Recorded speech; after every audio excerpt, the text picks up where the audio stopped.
Listen to Review-A-WAI. Right now, right? That's what you say. We get it by now. From Stone Mountain, Georgia, Jake the Snake Roberts. Wait a minute, the Snake is running. Oh, the Snake is fighting. Jake the Snake has lost it. Jake, to me, is one of the greatest talents I've ever seen. One of the great minds in the history of the business. He casts a spell on you. It's almost like you get caught in his web. When the entire world knows you as one character for such a long time, I think it's easy to become that character too. You are a piece of shit, Snake! You gypped these fucking people! Fuck you! He went through hell. In the last 3 or 4 years, I didn't think I was going to have a dad around. We're on our way to see Aurelian Smith. That's the real name of Jake the Snake Roberts. A month ago you did crack. How often do you feel like you fight the addiction? 24/7. I know this is my last fucking shot in life. Get in the car. Don't fucking pull this shit. I don't know why I can't just say I'll never drink again, and that's that. I always worry about what everybody else thought about me and not what I feel about me. I'm so fucking bad. My God, I'm not giving up. Whole new resurrection, Jake Snake coming here, brother. And I'm gonna fucking meet it this time. I told you in my ass. I was getting tired of losing. I was getting tired of people cutting me on. Didn't you used to be Jake the Snake Roberts, man? What the fuck happened to you? Cut it off.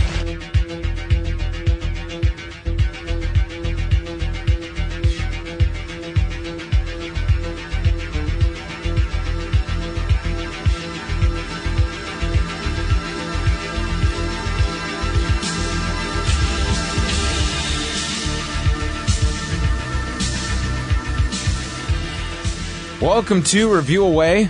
I'm John Pollock with Wei Ting. Wei, I'm doing fine. Are you really? I don't really care how you're doing. Me?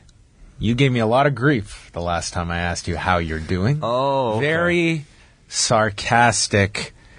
I'm doing great, just as I am 99% of the time you ask me. Oh, right. Very hurt by my genuine care that I put behind that question. Are you sure that was every single show? I felt like that was like 2 weeks ago. It could have been. When you it could have asked me been. that. We do talk a lot. Yeah. Sometimes. Sorry if that offended you. It didn't offend me. How are you? I'm fine. How are you? Is that a hazelnut? No, it's a French vanilla. French vanilla. Yeah. You can smell it. It's a very nice smell. Yeah, I've been enjoying these. They're not from Tim Hortons, but they are from the Office coffee machine. Ooh. I don't venture into that coffee. It's not bad. They've got some great choices out there. Oh, yeah. I mean, they've got one that's a breakfast blend. They've also got, Donut Shop is That's what it's called. Really? Donut Shop Coffee. And that sounds really good to me. I think that's probably like a ripoff of, maybe like a Dunkin' Donuts coffee or something. Oh, I'm sure. Yeah. I think there's few better things, Wei, than when you get a coffee with a donut. I think they go very nicely together. But I don't eat many donuts, so I don't really either. partake. How about a coffee and a muffin? Usually, to me, it's like that's my vice. When I fall off the wagon, it's like, Donuts? I'll buy a donut. What wagon are you on? I'm on a strict one. Like, why? Why do either of us need to stick to any type of diet? I just don't. I find if I have, I don't eat a lot of candy, and I put kind of donuts in that. I mean, there's really no redeeming quality to a donut. It's just it's fat and sugar. So if I eat that, if I eat like candy, I'll totally break out. Will you feel bad? Sometimes. Mentally? Mentally? Feel bad? Yeah. I won't say I have mental anguish, but then I'll just... Sometimes you'll just feel gross afterwards. Really? Yeah. Interesting. Are you in good shape right now? Are you in... I'm fine. Yeah. Fine for a 31-year-old. If they had called you 2 weeks ago to be a surprise entrant in the Royal Rumble and you only had 48 hours to get ready, would you have been okay? Well, what am I doing in the Rumble? Because I've seen some Rumbles where guys don't have to do much. Yeah, you could. Drew Carey was in a Royal Rumble. How many people, if you had come out as a surprise entrant at the Royal Rumble, would have said, "Oh my God, it's Nakamura"? Because I guarantee you there would have been 30% of people watching that would assume you were the mysterious Nakamura. I don't know if... Yeah, for sure that's, people would think that I was some type of Japanese cruiserweight, I would imagine. But I don't even You have been mistaken for Liger. Actually, Okada. I'm sorry. Okay, I was going to give him the benefit of the doubt that it was the masked wrestler, but no, it was the guy in plain view without a mask. Yes, at St. John's Hall, back when Okada was doing a brief indie tour of How did I screw that story up? Because we've told it many a time. Yeah. Liger's the one you got the photo of. I was one of the mistaken. best photo ops you've ever been in. I love that Liger photo. That's a great photo. But if I came out just as me, I don't even think people would think that, oh, there's a Japanese wrestler. I think they would think, what is this very thin, skinny, dorky-looking man doing walking out in the Royal Rumble? Would you walk out with your glasses or without? I wouldn't want them to break, so I'd probably walk out with them and just leave them by the ring. That's a gimmick that hasn't been exploited enough. Glasses? The wrestler with glasses. You can't hit a man with glasses. Where does that term come from? Can't hit a man with glasses? That's always said. Is it because of it's cheap because his vision is impaired? But yeah, he's got glasses on. He'll see the shot coming. Well, or is it just, these are expensive glasses. Don't hit a man with glasses. Take them off so then he's blurred vision and you can just sucker punch him. You hit a man with glasses. There's nothing honorable. Glass might go in his eye. That could be messy. Oh, that could be awful. That's not really a fair fight. I mean, I think it's just to suggest the physical disability. Would you want to beat up somebody with a physical disability? Like a guy with glasses can just essentially, he has carte blanche to talk shit. Yeah. Because anything you do, you punch him in the face with glasses, it could severely affect his eye with a glass going into a shard of glass into the eye. Well, you take the glasses off of the guy, he can't see anything. That's awful. Well, you can always punch the guy in the stomach. I think that's fair game. That's probably your best bet. Yeah. Or I'm sure a bunch of ways you can hurt a man with glasses if you really wanted to. Well, that would be your strategy. You got to stay in shape is what I'm saying, because our guest today, Diamond Dallas Page, who last year he got that call to be a surprise entrant in the Royal Rumble. That's right. Yes, he'll be on the show. I heard a portion of the interview on the law, and I can't wait to hear the whole thing. It did air? Yep. Yeah. Yes. Yeah. It aired, a portion of it aired, didn't it? Yeah, I did it last week. Yeah. And everything went fine. Great. So I'm glad that we'll have the whole interview here on the show today. Oh, so looking forward to it. This is a great plan set out 2 weeks ago. Yes. Yeah, we had a hiccup because we had one time scheduled with them, and that didn't work out, which was like 2 weeks ago on the Thursday. Yeah. So then I rescheduled it for the following week. Yeah. It went perfectly. Well, it's funny or very, very well scheduled, how all that turned out. And everything went off without a hitch. I am going to transition from an interview that went without a hitch to an interactive portion on Twitch, where Quentin Jackson has just, I swear we didn't plan that segue. Way just absolutely led me into it. Do you have 2 minutes to watch something that's awesome? Of course. Quentin Jackson got a beta version of the new UFC video game and decided to play it. Awesome. So is he allowed to do that? I don't know. Okay. So this video might be gone. Is he allowed to broadcast this? Doubtful. Okay, doubtful. Let's watch it. So this is him and his buddy. This is at the 49-minute mark, and they're selecting fighters. For people who don't know, by the way, Twitch is the the Xbox service that allows people to broadcast their video game playing, and Quentin Jackson is probably one of the more widely known celebrities he's gotten great stuff out of this Twitch. He's hilarious. Where he will call people in the middle of the night. He's woken up Ariel Helwani. They've buried their beef on Twitch. I mean, there's been some unbelievable stuff. He called up Rashad Evans, his longtime rival. You heard them just bond on Twitch. Or were they playing, so the guy doesn't even have to be playing video games. He just calls them in the middle of the night as he's playing video games. It's just the Quentin Jackson webcam. Yes. Got it. Yes. So here's Quentin selecting a fighter, and then we go through. This is about, we'll just watch. All right. Oh, no, I turned my volume off. Oh.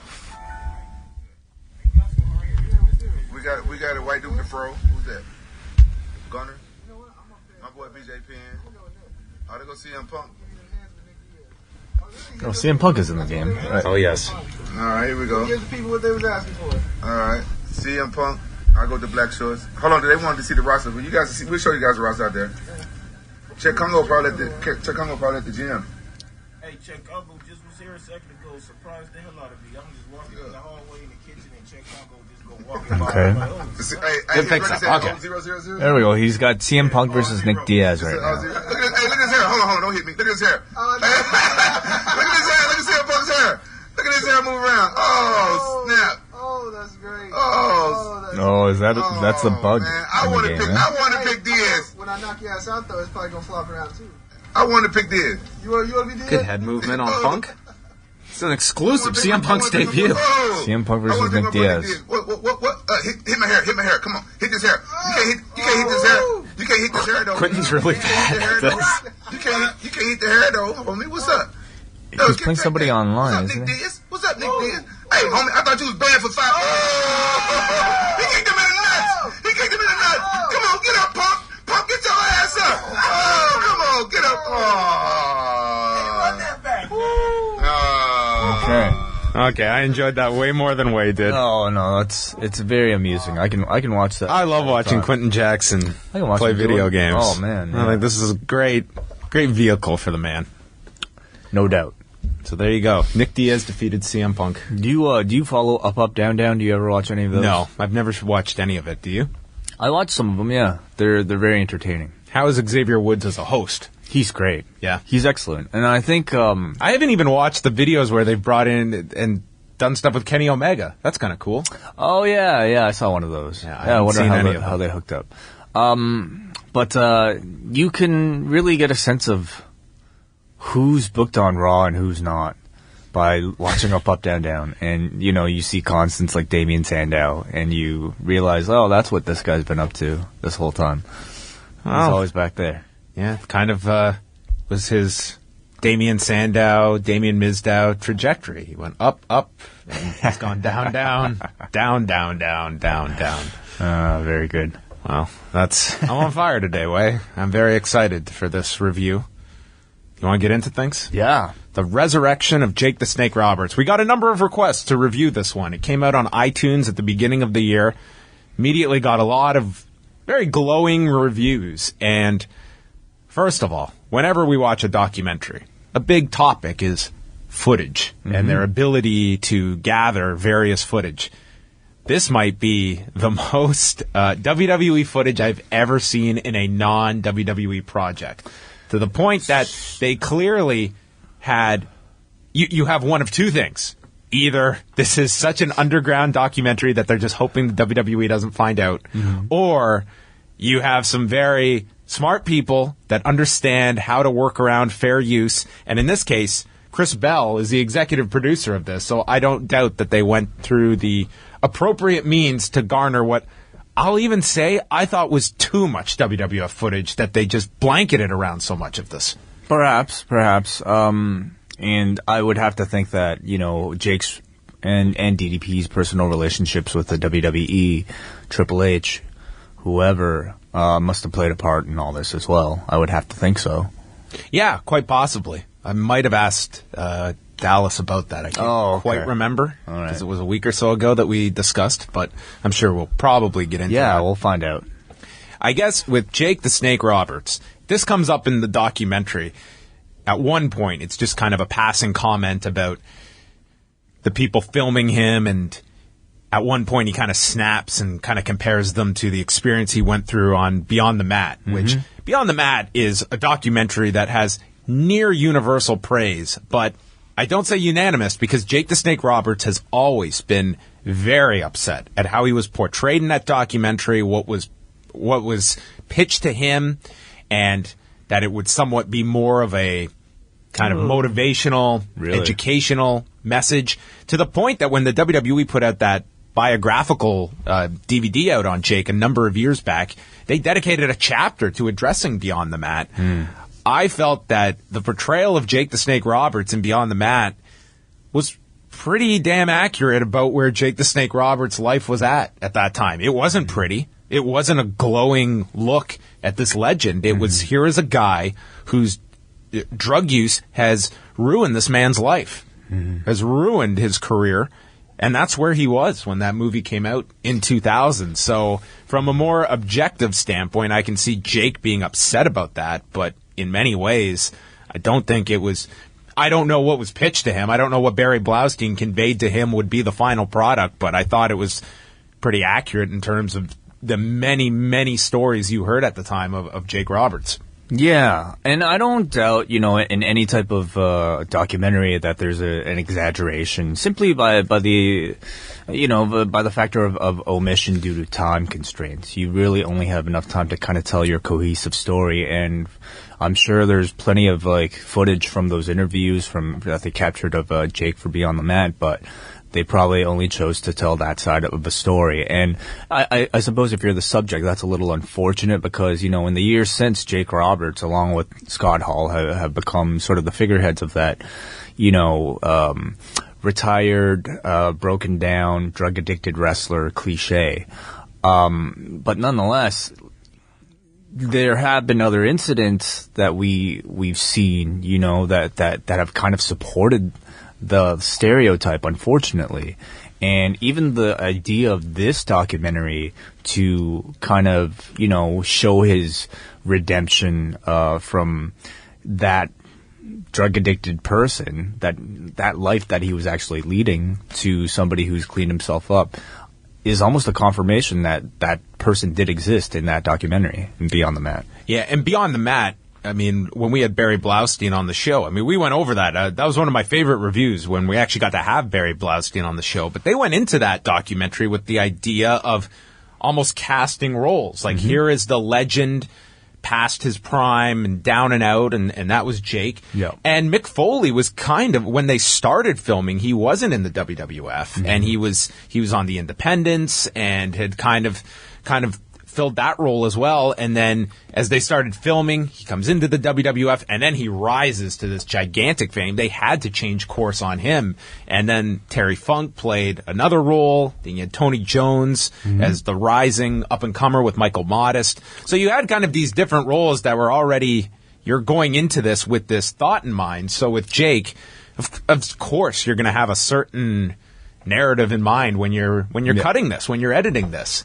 Yeah, and I think that's just filmmaking, Certainly no one person is really just one character. I think everybody has multiple sides, but Jake just happened to fit kind of that sad, more depressing look at professional wrestling that I think really made that film work. But, maybe for somebody like Jake Roberts didn't really help his reputation. How did you feel about the entire idea of this project of here is a guy that when it starts, he is massively overweight, has all of these problems, indicates he was a month out from the last time he had smoked crack.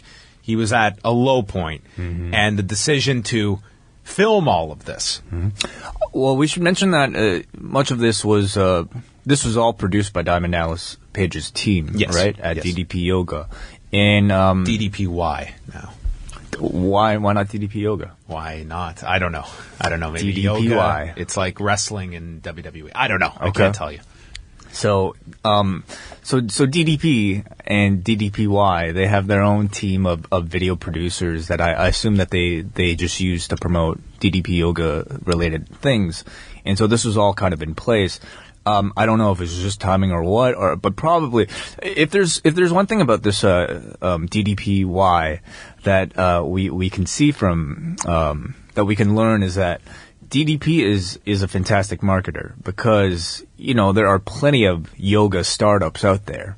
There are plenty of people trying to get in the yoga game, but what he's been able to do and how successful he's been able to, like you've probably seen that video of that overweight man who Arthur, yes.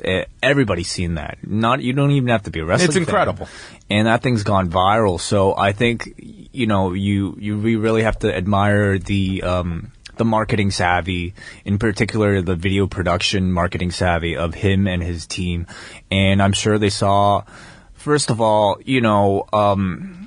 an opportunity here, let's be honest, to help promote his brand. But secondly, this did turn out to be a very inspirational story, and I'm sure that's part of the intent as well, is to help inspire people to change for the better.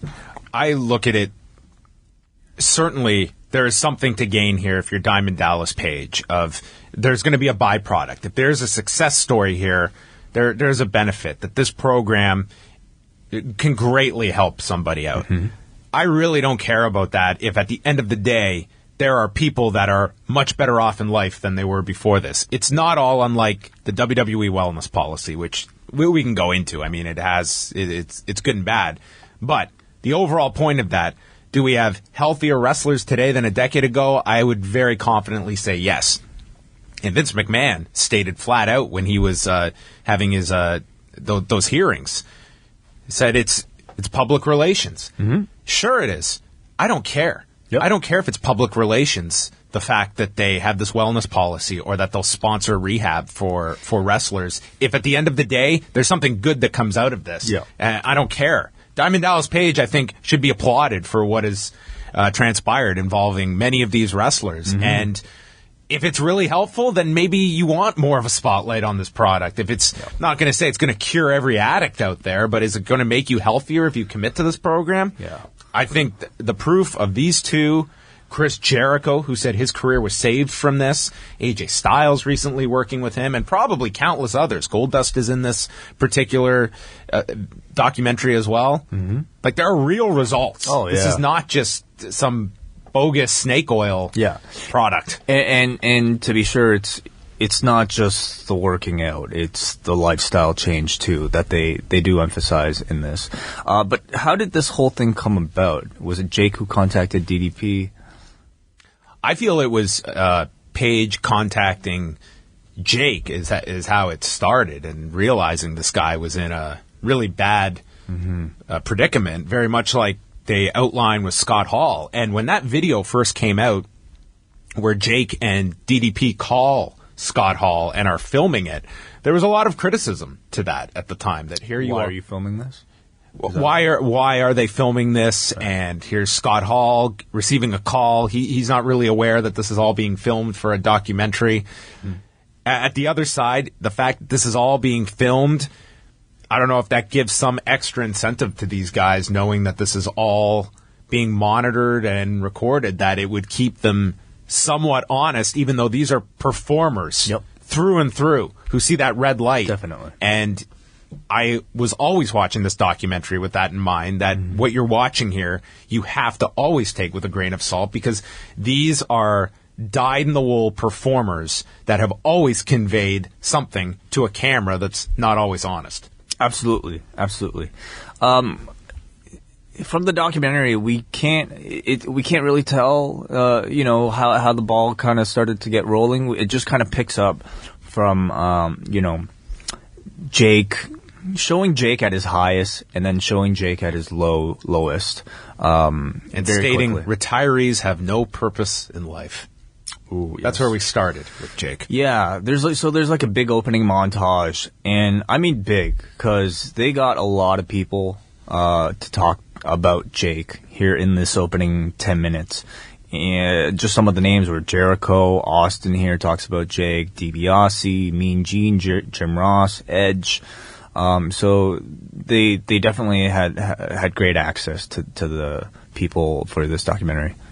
Yeah, you got Jake discussing, being retired at this point. His body has just failed him to such a degree that he just cannot work anymore, and is sick of people asking what happened to him long after his run. And we see this throughout many wrestlers of this generation who did not have a very seamless exit plan to segue off into another career after pro wrestling, and it becomes guys that are 50 plus, working independent dates, trying to stay within wrestling somehow, and it's constantly a comparison to their glory days. And this footage that they had, it was able to really hit you over the head. Here's this guy performing at WrestleManias, and now he's broken down and doesn't know what his next step is going to be. In fact, they go right from WrestleMania 3 and they just go right from that to an incident from 2008 in Cleveland, where I hadn't seen this before. Did you hear about it at the time? Yes. Yeah, this was the story that TMZ jumped on top of this story. It was from September of 2008, and Jake comes out completely loaded and goes to cut a promo, and this is just awful footage to be watching. And the promoter is stating that he had 22 of those airplane vodka bottles and had finished them backstage, comes out, is just a mess, has to go through what can not even be described as a match that went all of 30 seconds. And what was great was that they did an interview with a guy who was wrestling there, who tried to save the segment, and he saw that, you know, what was happening was terrible, so he decided to run out and try to get DDT'd by Jake in order to just close the segment on a happier note. And he talks about just the anguish of trying to get this drunken man to DDT him, and Jake just wasn't there. I thought he was a little delusional, thinking this would have been a non-story if only he had hit this DDT. No, for sure. I mean, this was a train wreck long before the missed spot. But the missed, like the to see a man try to get another man to give him a wrestling move and doing, like, failing to do so is just such a weird thing that you can only find in pro wrestling. That just kind of made the incident much more sadder, and it was really nice to have that running commentary from the guy who was trying to get that out of Jake. Yeah, I thought Jericho summed it up perfectly, that he never even watched it, stating he has a hard time understanding why people around would rather film this than help this man. Mm-hmm. And I think that can be discussed at a much larger level, that is the automatic reaction when you see something now in public. It's get your phone out rather than offer assistance. Mm-hmm. And this became a big story in 2008. And they also interviewed Adam Copeland here and discussing just how Jake's issues had affected him. They even showed some of the Heroes of Wrestling footage very briefly here with his, you want 21? I'll give you 22. And Edge suggesting that Jake really morphed into that character, became that character, and couldn't essentially separate the two. And it was interesting to have the contrast, especially of Adam Copeland and I'll say Chris Jericho, two people that I think have been perfect examples of guys that achieved incredible success in wrestling, that when wrestling is done, they have careers outside of it and can completely drop that. Yep. Adam Copeland is someone that never wants to be referred to as Edge. He looks at it as this fictional character, and I think a lot of these guys saw this generation ahead of them who could not separate this and went into numerous problems outside of wrestling that I think a lot of select guys from the younger generation have been able to see the pitfalls and learn from. Not all, but some. Yeah. And those would be two examples. So then we go from 2008 all the way up to August of 2012 when they travel to Gainesville, Texas, with Diamond Dallas Page going to visit Jake. And Page is discussing his background with Jake, and in particular Jake Roberts and Dusty Rhodes being his mentors. And Adam Copeland, they have kind of explained his own natural skepticism to all of this, that I think a lot of people watched from the outside looking at, what was this? Was this some just marketing ploy on DDP's part? Was this something real? And it was going to take a lot of time to convince people. And I was glad that this never, to me, fell into infomercial land. This never felt as a hard push on DDP yoga. Yeah. It felt like this was something that we can address the questions you, the audience member, probably have, and what skeptics would have. Because there's always natural skepticism when you have a guy like Jake Roberts that's been a drug addict for decades, and why is this going to be the magic pill? Mm-hmm. Pardon the pun. That would cure him. Probably not looking for anything in pill form. And they find him living in a very modest home, and we get an update on Jake's health. He's been dealing with concussion problems, which isn't really addressed all that further in the documentary, what effect head trauma has had on him, neck issues, hip problems, and we also are introduced to Steve Yu, who is the filmmaker and one of the main people putting this documentary together that is featured on camera as well. Yeah, and he kind of explains how, I'm sure, like, just to field some of the concerns about why this was being done, he just, it's refreshing to see the filmmaker appear on screen, kind of addressing concerns. And he talks about just, realizing that this is a great opportunity to tell Jake's story. And hopefully, I guess they were just hoping that he came out of the other end properly. He was a good link as well, because it felt like there were different times throughout the filming that Paige had to travel or go around, and he could be that link to keep things going and be your kind of authoritative voice on camera and confronting Jake later. So he did play a big role in this. So in this 2012 meeting, Jake just looks awful, very immobile, and he's just like... It's over 300 pounds. Yeah. Looks terrible. He also talks about his father and the issues that he had, just even underneath the physical. He talked about how he never wanted to be a wrestler like his father, but only did it to shove it up his ass, and talks about the sexual abuse he suffered from his stepmother as a child, and it was all very revealing and like very heavy. Yeah, and if you've seen Beyond the Mat, there's that awfully awkward scene where Jake and his father are filmed together chopping wood, and he goes over just the problems he had with his father and kind of trying to live up to his expectations, but nothing as revealing as this, where he goes into being with the problems with the stepmother and his father, who was Grizzly Smith, a pretty well-known pro wrestler in the territorial days, who just died a number of years back, and kind of setting the scene for what he has dealt with. This is not something that this is positioned as, well, it was life on the road that he fell into this. It seemed like this was a guy that fought issues from childhood onward. He's had a traumatic life. I mean, his sister was murdered. He dealt with all of this with his father and stepmother. Yeah.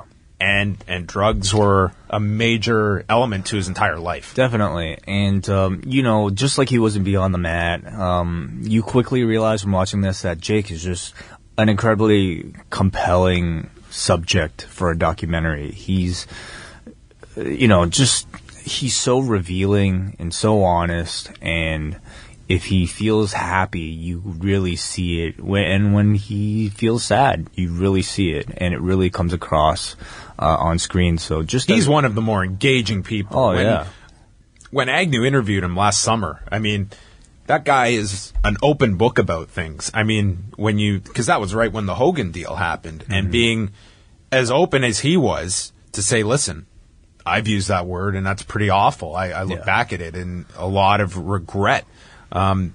He's somebody that will open up very easily to people. Yeah, and I found that in a lot of the older wrestlers now, who they just have a sense of having nothing to lose, and so they're not afraid to completely speak their mind. And I'm thinking of somebody like a Bret Hart, for instance, and it's so refreshing to hear anybody willingly to speak on camera like that.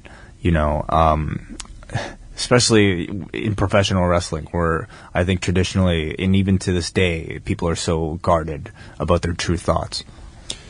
So this begins the pilgrimage for Jake Roberts, leaving his home in Texas to go live with Diamond Dallas Page and the crew that lives in Atlanta, the Accountability Crib, in October of 2012. And they go over rules for the house, and this begins as a singular focus on Jake Roberts, and then it felt like Scott Hall kind of became part of the mix, even though maybe that wasn't the initial plan. It was simply this was to help Jake. Yeah. And then became kind of a dual focus on those two. But they focused on Jake at first and just trying to become mobile, to become active health-wise, where he is just wrecked at this point, and they're just trying to get him to do basics, push-ups, sit-ups, and introduce him slowly to this program. At this point, we're basically treated to a pretty lengthy process of him showing a lot of progress, losing weight, but then suffering a setback, whether it be an injury, or there's a moment that they captured of him being caught drinking at an airport, like this was a week in to moving to Atlanta. They had found Jake after the end of that week at the airport. He was drunk and he didn't have shoes on. So little moments like this that were it was just great footage and really incredible to see. See, that's the two areas I look at. There's the side that I look at this finished product, and I think it was important that they shoot this because Jake is adamant at this airport. He is fine. He's very hostile. Mm-hmm. He's on the verge of being violent. And then they show him this footage the next day as this wake-up call that I think was necessary for him to see. However, if I was in that moment as someone at this airport, and Jake Roberts is a somewhat recognizable figure if not to say he's a A-list celebrity, but you see this crew filming this man who is clearly drunk. I would look at these people as just piranhas. For sure. Just trying to film this guy in his worst state, not realizing there is a method to this and an idea to help him. Yeah. Rather than just shooting him and sending it off to TMZ. Look, WWF legend drunk at public airport. Yeah, obviously there's complete agreement from the subject. But I think you can see why people would be looking at something like this as somewhat exploitive without seeing what they're trying to do here. Exactly, yes. So, yeah, there's the big airport incident. There was also an incident right before that where they're on the internet and see a report about Jake showing up drunk at an independent show, and he admits to having 2 beers backstage but was not drunk, and this set him off into a tailspin as well and starts breaking down crying over trying to have the approval of others. I mean, you see Jake in a very vulnerable light that goes beyond being aware of the cameras. I think you do get quite a look at Jake Roberts, the individual here. Yeah, definitely. And you get a real sense of just the constant struggle that, this guy has to go through mentally. Whether it be a physical ailment that's preventing him from getting into shape, or some kind of hindrance to his reputation that's all the way out who knows where.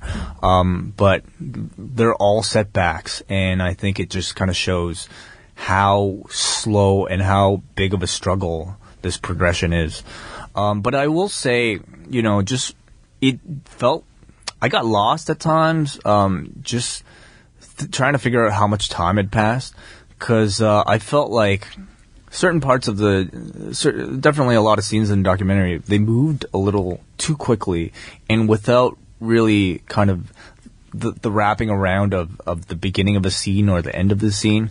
Like, we'd go from him, moving into the house, and all of a sudden the very next shot is him down 12 pounds. I kind of had some issues with the flow of the whole thing. Well, the airport scene where he's falling off, we almost go right into he's going off to Las Vegas for an autograph session and he's strong enough to now go on this trip. It's like, Jesus, my head's spinning here. Yeah.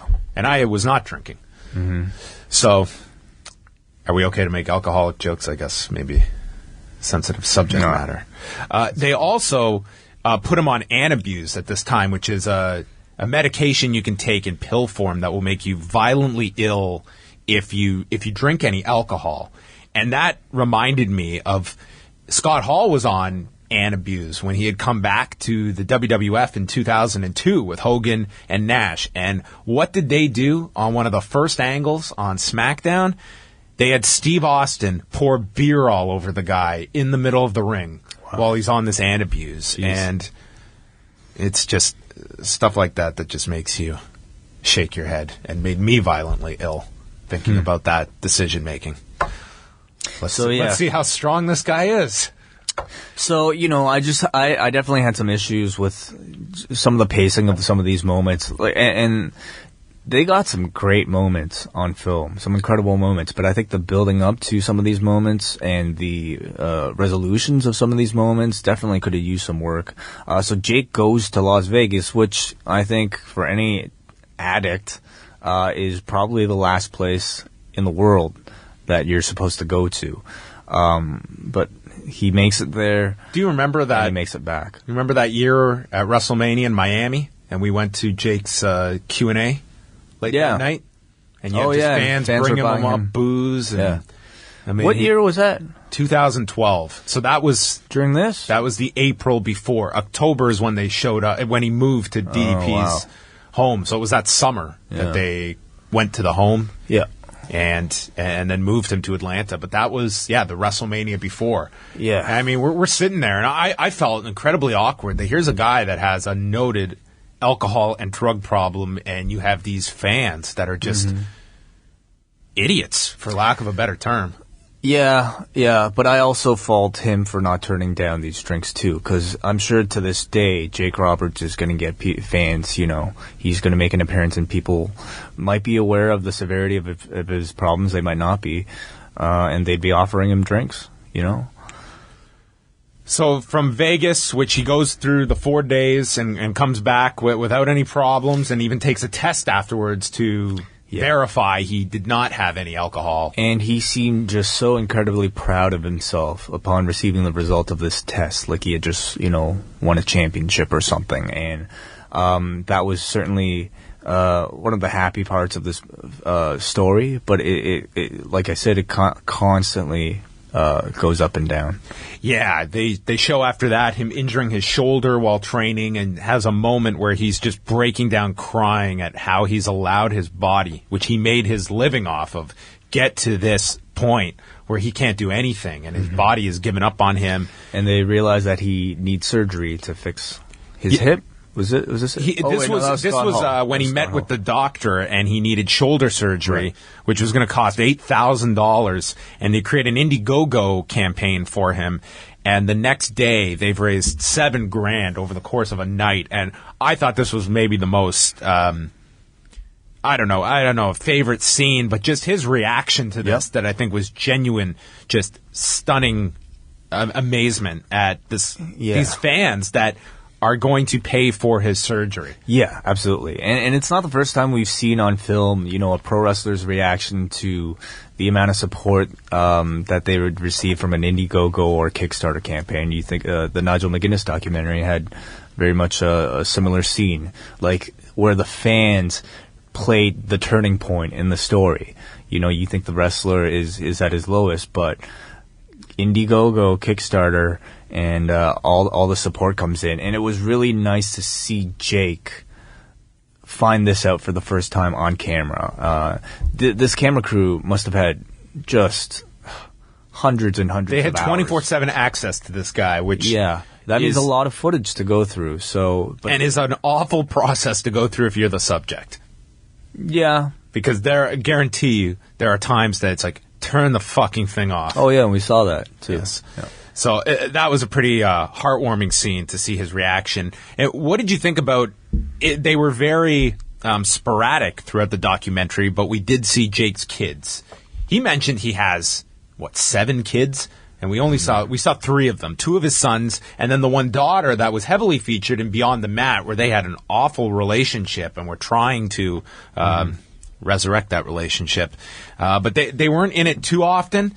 But she was there when he was seeing the reaction, and you could see his kids. I don't think they really necessarily wanted to be on camera all that much, but were very supportive of their father giving this an honest attempt to clean up his life at this point. Well, I thought they added tremendous context to just the toll, that this man's kind of addictions have caused them. He's not just affecting his own life. He affected several of his family members at the same time.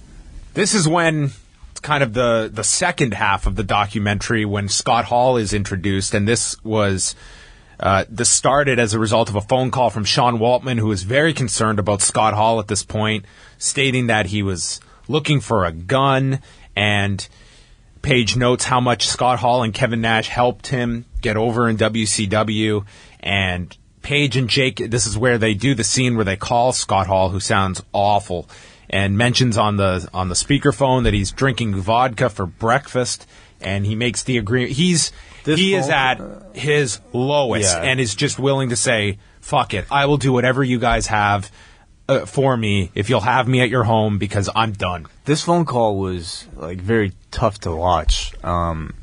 Which is why people had a big problem when it was posted without the context of a documentary behind it. It was just, this was put on. It's like, how could you call this man and put this out there? Yeah. And it was very difficult to hear and watch. Yeah, I mean, it sounded like a man very near his death, and it was very sad. But knowing how Hall turned out, I think to be able to look back and see that he went from that guy to where he is today is a great, kind of benchmark to see how much he actually has progressed.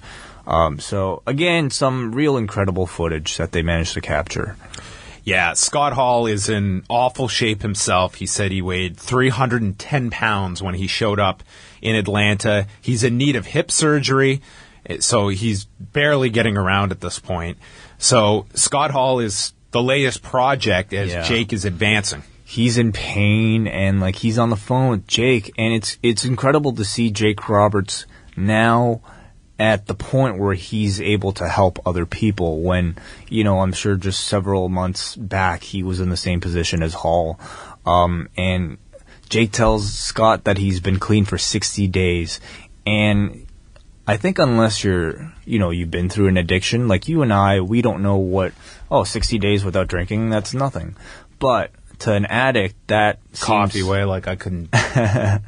That seems like a lifetime, and to kind of hear like Scott Hall's shock at Jake being able to accomplish 60 days was it kind of like gave some insight into the mind of somebody going through something like this.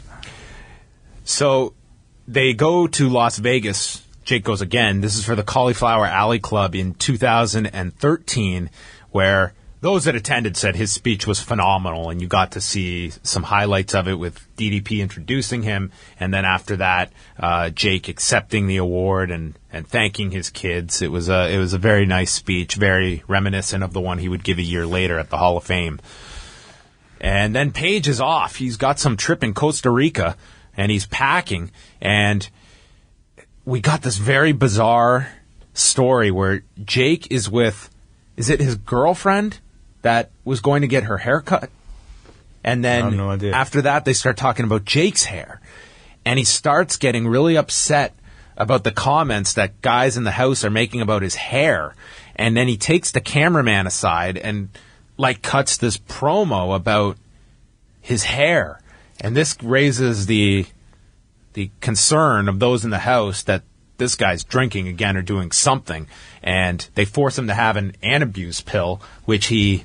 This is awesome. This was like a guy hiding a blade or something. Yeah. They show the replay of it in slow motion, whereas he reaches over for water from the sink, spits the pill out, and then pretends to swallow the pill, and he's fine. Incredible. Worker, man. Yeah. That's why you got to watch all of this stuff with a certain grain of salt, because these guys are performers, and I don't care what setting you put them in.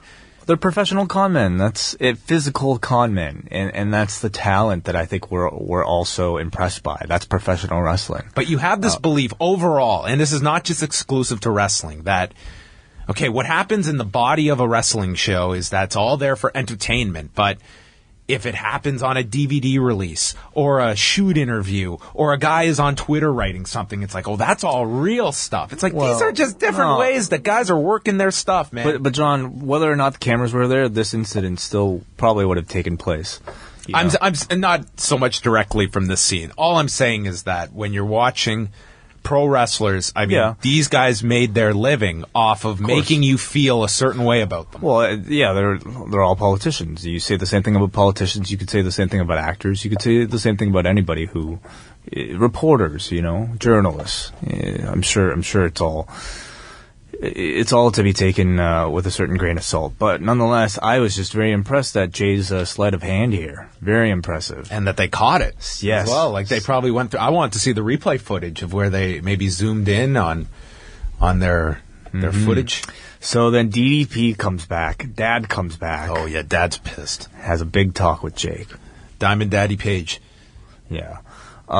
It just seems like, it's a cycle now at this point of Jake progressing a lot, getting better, and then having some type of mental setback or physical setback, and DDP has to come and have a big brother talk to him again and to set him right. So the decision is made that what Jake needs is AA. 90 meetings in 90 days is what he is going to be put on, so that he has a constant outlet to go through his addictions with other addicts, and that's where he enters that program. They show some footage with one of Mick Foley's stand-up shows with Jake and Hall involved, and we're also introduced to Kyle McGee, who becomes a friend of Jake Roberts, and they eventually start living together and starting a podcast together, and we're seeing Jake leave the home with DDP and the whole crew around him to try and branch out and live with somebody else and move on with his life, while they're still very concerned if he's ready for this move. Yeah. He moves out, and then he gets into an argument again. He's and this was again kind of where I got lost at times in just the jumping in time in the documentary, where Jake moves in with his friend Kyle. Jake cuts his hair. He's happy, and then he disappears. He just gets upset, and we don't know. He's freaking out, but I never really know what he's freaking out about. He threatens to leave the whole project, and then we find out that Jake is upset that the documentarians are going to fuck him over like they did with Beyond the Mat. And at this point, Jake again agrees to take another drug test. Yeah, and we have a big moment on camera where he very much is just analyzing himself, and that everything he wanted to be was the opposite of his own father, who neglected his children, and he says he's done the identical thing with his 8 children. He had 8 children, right, that we mentioned earlier. Uh-huh. So, yeah, again, it's just a constant cycle of Jake being happy, Jake fucking up and showing regret, and then he has a meeting with Dallas, and then he feels better, which I'm sure, in a way mirrors the constant struggle of addiction. It just doesn't go away forever. You're subject to constant ups and downs. So from there, as Jake is responding well at this point to the rehab, we have a scene where he walks in and he's just upset and is telling Diamond Dallas Page that his big dream of appearing in the 2014 Royal Rumble, which they've been teasing throughout. Actually, prior to this, he was DDP was invited to go to Old School Raw. Right. Yes. Yeah. That ties into all this. DDP is invited there, and then Jake goes along with him to the Old School Raw. And Jake actually had his first return to the WWE, which was in the main event to save CM Punk and some other guys from the Shield. Yes. And I still remember watching that and just how incredible it was. This time we got to see it through the eyes of all the people around him at DDP's house. Yeah, they're filming them watching this on Raw, and they were not aware Jake was going to show up on the show. And Jake just has the most beautiful description of going through that moment about how, I think he talked about how he wasn't really nervous the whole day walking through, but then he placed his hand on the mat, and that's when everything came flooding back to him. And just watching it, I think at the time you felt emotional for Jake, but to hear him describe it so poetically, and to see the reactions of the people around him, knowing at this point the intense struggle he had to get to even this point, made this bit very, very impactful. Yeah, and if you remember that, they didn't really show this in the documentary, but the look on Dean Ambrose's face when the snake was put on top of him, like, Ambrose couldn't help but just smile. Like, this was the greatest moment of his career, getting Jake the Snake Roberts to place his snake on top of him. And I think anybody who knew Jake's story, from Beyond the Mat or anything from his reputation, just couldn't help but enjoy that moment to see how much this man's progressed to be able to get to this point where he can show his face in front of this audience again. Yeah, and he shares a story when he got to the gorilla position and had not seen Vince in years at this point, and Vince welcoming him home. Ted DiBiase shares a story that he was there. He didn't know Jake was going to be in the final segment, so he left the show early and missed the segment entirely. Mm-hmm. And afterwards... This is the scene with the Rumble. Yeah, that's when we get this. And Jake also noting, right after this huge moment, this great return, that he's scared to death he's going to screw this up, because that's what he always does. That's just his nature. When something good happens, he finds a way to mess it up. And this is when he walks into the room with Paige, and he's all distraught because he's got a phone call from Triple H. He is not going to be in the Royal Rumble. And Paige is just trying to, look on the bright side of things. You're back in the fold with the WWE family. And then Jake reveals afterwards that instead of the Royal Rumble, he'll be going into the Hall of Fame in April as the big swerve. On Dad. And Paige is in tears afterwards in this. DDP was more emotional than Roberts probably was. I mean, it was very heartwarming to see, because this was basically like DDP going into the Hall of Fame as well. You know what I mean? Like the fact that he was able to bring this guy up from the way we saw him at the beginning of the documentary to the point now where he's going to the Hall of Fame. You see some real emotion from DDP, who worked really hard to help this guy get into, the shape that he's in today.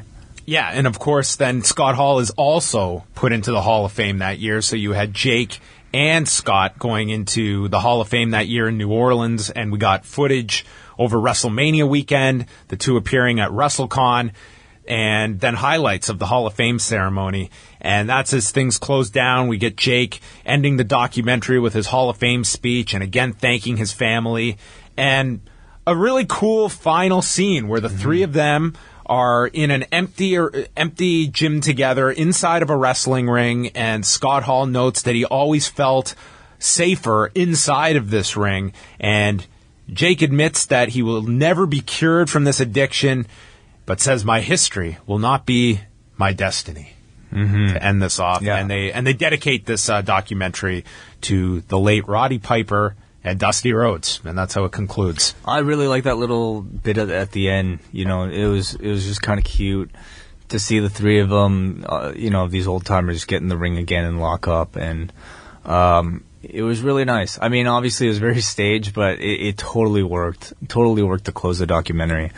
All in all, I enjoyed watching this a lot. It's only like an hour and a half, and they just shot some really incredible footage that was shot really well. I mean, it looked really good with the DSLRs. Everything looked very clean, very professional. Some great interviews captured in this with great access and great stories. As a subject, you really can't find somebody better than Jake Roberts. I mean, somebody who's been through a lot, somebody who's very open with his emotions on camera, and all that was great. My criticisms of the documentary are with a lot of the pacing, and we've already kind of talked about that. They got this great footage, but I just thought the setup to those moments was very rushed. The whole thing played out more like a scrapbook and sort of a highlight reel of moments than sort of something with a flowing narrative that really kind of probably would have been able to emphasize the moments a little bit better. The time frames were jumping around so much that I definitely kind of got lost as a viewer. The editing at times was almost too quick, and big moments just seemed like they were glossed over rather than, kind of slowly built up to. But overall, just simply based on what they were able to capture and what they did present, I felt very satisfied, and it's a very uplifting story. Those were our thoughts on the resurrection of Jake the Snake. Wei, is there anything you left out? I feel like I just got through telling you everything. Oh, God damn it.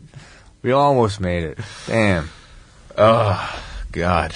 I hate Outlook. Why don't you just turn that sound off? I forget. No. But turn it permanently off in the settings. You could turn I know I can do that. I kind of like getting the alert when I get an email because you never notice the little icon at the beginning when you get the mail. Well, then the envelope. Okay, are you ready to make some sound via the feedback thread and hear what others have to say? A lot of people watch this documentary. Mm-hmm. So we are also, at the end of this, going to announce what we're reviewing next week via our Law Message Board online poll. We have thrown it out, and the people have spoken. We start off with Ronaldo from Milan. As someone who's had his fair share of rehab stints in AA meetings, I can only applaud Jake and Scott for being able to put their demons to rest. As the saying goes, once an addict, always an addict, and I know it's a lifelong struggle to stay sober each day. Great performers usually have lots of personal issues they can't quite cope with. This is what made great artists out of Picasso, Amy Winehouse, and such. But sadly, it's also why geniuses like those tend to self-destruct. A great documentary. How ironic that, of all people, DDP, the guy whose inside jokes about his overblown personality would make people smirk, was the one to take both guys to give them their due rest. The guy won't take any crap about being straight and will go to lengths that most rehab centers won't out of love and respect for these two icons he idolizes. It's not who you are, but what you do that qualifies you indeed. Both guys are sober and at peace with themselves, and all the memories and WrestleManias and ladder matches and DDTs are to be celebrated for the happy ending instead of the usual creepy headline of another wrestler dying. We go to Josh from Pennsylvania. I can't believe how many countless times this brought a tear to my eye. As someone who grew up in the 80s, Jake was one of the wrestlers who captured my attention and imagination the second he appeared on the TV. As I grew older, seeing Jake's struggles was difficult to see, as he was someone that had an impact on my youth. After seeing the disaster that was beyond the mat, it was great to actually see something that saw Jake have his demons, but see the road to recovery. Great seeing Scott as well. To say that DDP was an angel sent to him, both is an understatement to say the least. Great documentary. Also great job, guys. Love listening to all your content. From Gaurav. Thanks for finally reviewing this one. DDP and crew did a fantastic job with this piece. More importantly, DDP deserves a ton of credit for literally saving the lives of two of the all-time best pro wrestlers in Jake and Scott Hall. The production was not very slick, and that's what made it very natural. I found myself shedding a couple of tears here and there while I saw what Jake was going through. DDP sure deserves to be inducted into the WWE Hall of Fame this year. I thought Jake or Scott would be a surprise entrant in the Rumble this year, since they are now very healthy. Why do you think it didn't happen? I give this documentary a 10 out of 10.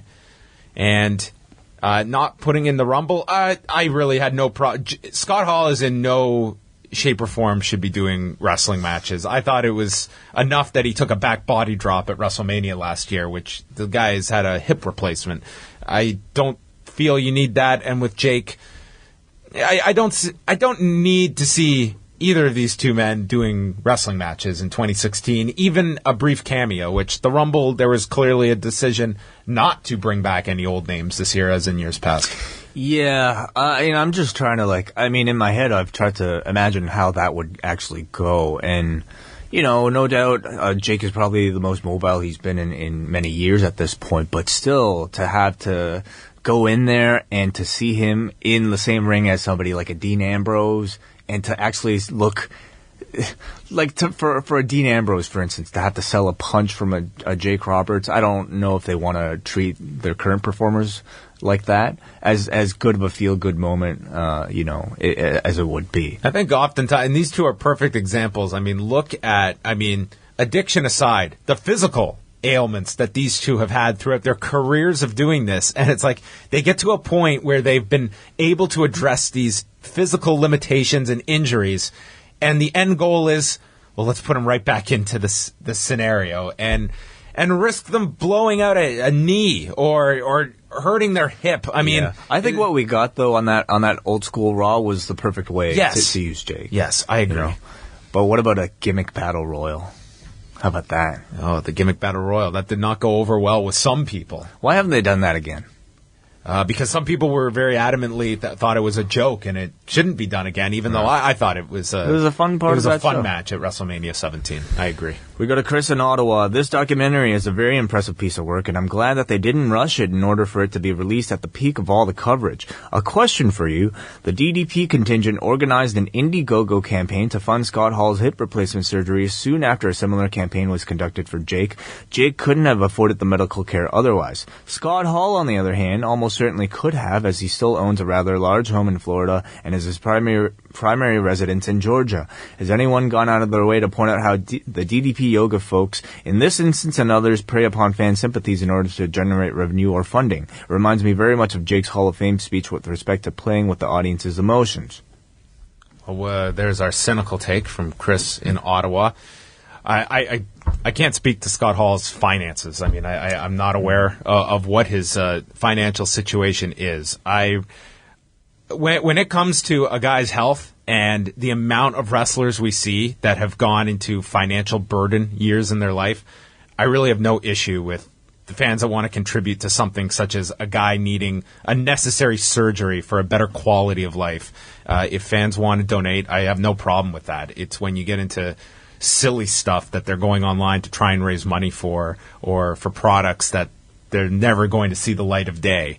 I don't have an issue with this. I think it's unfair to even have this conversation without, like somebody like Scott Hall being there or the people at DDP Yoga to actually discuss, the proper needs. So absolutely.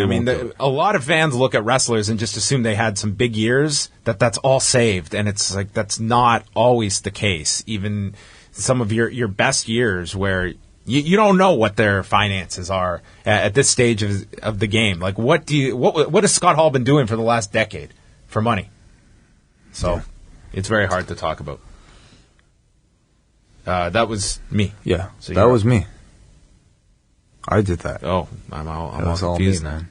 We go to Lee Russell. The Resurrection of Jake the Snake is a pretty good documentary, but if you followed his career and the problems he's had during and after his runs in the big promotions, it's nothing new. It's nice to see him apparently turning his life around, thanks to DDP. In fact, Scott Hall's turnaround in the film is just as impressive, if not more so. The more interesting story is in the documentary is DDP's, as we get to see how hard he's worked to be taken seriously with his yoga thing, and his need to pay back guys like Jake, who took him under his wing and believed in him when nobody else did, when he tried to break into pro wrestling in his mid-30s. Overall, this is on par with the Iron Sheik documentary, which was also quite good. We go to Roddy from Glasgow, Scotland, who says, I was interested in this documentary as I had some reasonable access with DDP Yoga myself last year and had obviously seen Jake's Hall of Fame induction, so I knew it had a happy ending, despite knowing that it was all still very interesting to see the journey he went on. What stuck out for me was how much time and effort DDP put into helping him, and it clearly meant so much to him. Jake seemed to treat him like a parent, as clearly whenever DDP left, Jake went off the rails and showed a lack of respect to the others living in the house. However, it was great to see him finally conquer his demons and make peace with his kids. Overall, a well-made film, and for a wrestling fan, you couldn't help but be happy for Jake and have massive respect for DDP and everything he did for him.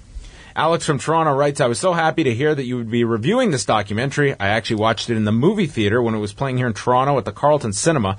It was almost like I had my own personal screening, as I was the only one in the theater since it was a Friday matinee screening. Maybe it was for the best, as like Josh and Gaurav have stated, I also found myself misty-eyed while watching both Jake and Scott's struggles and eventual successes. The ending of the movie, where Jake, Scott, and DDP are in the ring, was a great way to show that the wrestling bug never leaves these guys and that they are not bitter at wrestling for their issues. One question I have is if you guys think that you will be reviewing the Iron Sheik documentary, which is also very good. We could be. Maybe. It's we might put it up to a vote one of these weeks. We might cool off on a documentary for a while. We tend to maybe do one more intermittently, but yeah. You haven't seen it? No, I have not seen it. Okay, we go to Chris Engler, who says, this was a very compelling illustration of what dealing with an addict is like.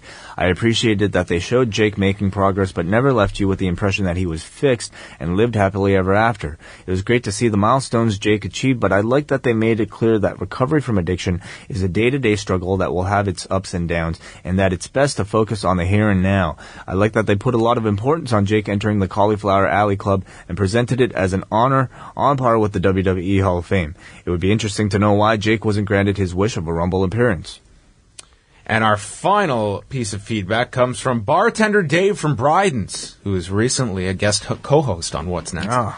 Watched this documentary with my wife on Friday night. We both enjoyed the movie, but I personally found it a bit overrated.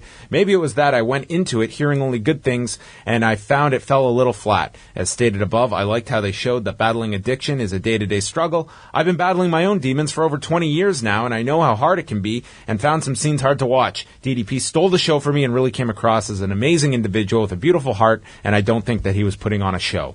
Love the podcast, and thanks for helping me keep awake on the drive home on Monday and Tuesday mornings from work. Any reason that DDP isn't in the Hall of Fame yet is his question. That's always just a year-to-year decision that they make, and I have no doubt that whether it's this year or another year, he will go in. And I think he should be applauded for the work he has done. As much as his wrestling career is focused on, I think it is this stuff that holds a more lasting effect for others. I mean, the idea that if he can help preserve the lives of two people that had been written off by many people with their problems in Jake and Scott Hall. I think his case is interesting because I think his career after his wrestling career is probably, as much of a reason for the WWE to want to include him in their Hall of Fame as much as his in-ring career was. And, his WWF run was really just completely more than forgettable. But his WCW run, was quite notable. But I think it's definitely more so the yoga thing, and especially helping Scott Hall and Jake Roberts and people like that I think the WWE would want to be associated with. All right. So we said that next week's review would be left to a listener vote, and that is the poll we put up for the feedback thread this week.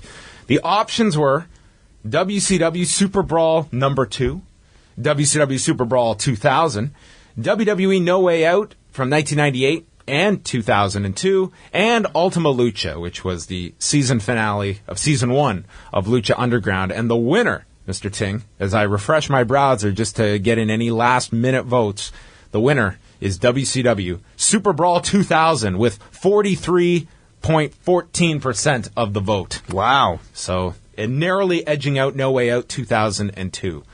So we are going to go and review Super Brawl 2000, which not only featured a knife being pulled on another wrestler, but as well the one and only appearance of one James Brown on a WCW pay-per-view, which what a perfect timing of this all, because we have Teddy Long on the Law this Sunday night, a man who worked for James Brown way back in the day. That seems so perfect. So I can't wait. It's going to be like Christmas here on Review-A-WAI next week, which is the day that James Brown passed away in 2006. Wow. What a time. There you are with the dates again. Super Brawl 2000. Looking forward to that. It's been a while since we've done a bad WCW show. I know. I think I've built up my immunity. I don't know. Go into this with a open mind. The network, they've been vigorously uploading Nitro episodes they pretty much have all the 98 episodes up, and now they're uploading the dreaded 1999 episodes. I don't know if 2000 will ever see the light of day, if there's any quality control. But, man, we're going to have to dive into a 1999 Nitro at some point.